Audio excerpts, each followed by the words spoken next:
ஓம் சக்தி.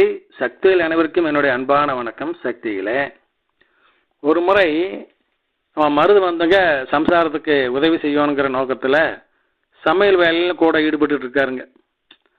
அவங்க வந்து உடம்பு சரியில்லாமல் இருந்தாலுங்களா அந்த டைமில் இப்போ பீட்ரூட்டை சிறகிட்டு இருக்கார். பீட்ரூட் காயை அது தவறுதெல்லாம் அவருடைய பெருவரல் அவளை சிக்கி அந்த பிளேடில் கொஞ்சம் சதையை பிச்சுக்கிட்டு போய் ரத்தம் வந்துருச்சு வெளியே. அதைய பின்னால் மறுபடியும் அன்று இரவு கனவில் அம்மா காமிக்கிறாங்க. ஏன் தெரியுமா, நீ பீட்ரூட் சேரும் பொழுது உனக்கு பெருவரில் காயம் பண்ணி விட்டேன். உன்னுடைய பங்காளிகள் உங்கள் சொந்த ஊரில் அவங்க எப்பவுமே பகைங்க. ரெண்டு ஃபேமிலிக்கு, ரெண்டு குடும்பத்துக்கு எப்பவுமே பகை. ஒருத்தர் தான் எப்போ வெட்டி சாய்க்கலாம்னு இருப்பானுங்க. அந்த மாதிரி ஆளுங்க அவனுக்கு பொழுதுபோக்கே அதுதான். அப்படி அவனு தயாராக இருக்கானுங்க. அப்படி அவனை வெட்டிக்கிட்டு சாகக்கூடாதுங்கிறதுக்காக உன்னுடைய உடம்பிலிருந்து ஒரு சொட்டு ரத்தத்தை நான் பூமியில் விழ வைத்தேன் மகனே.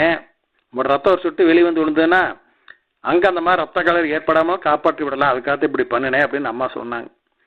அது மட்டும் இல்லை, சக்தியில் அந்த மாதிரி ஒரு கொலைபாதகம் நடக்காமல் இருக்க வேண்டுமானால் அவர்கள் சார்பாக நீ அன்னதானத்திற்கு பீட்ரூட்டு வாங்கி கொடு அப்படின்னு அம்மா சொன்னாங்களாம். அதே மாதிரி இவர் மருவத்தூருக்கு விழா காலத்தில் அப்போ நடக்கிற விழா காலம் பீட்ரூட் வாங்கி கொடுத்தாருங்களா சக்தியில்.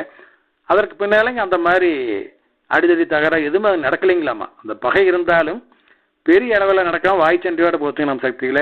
ஓம் சக்தி.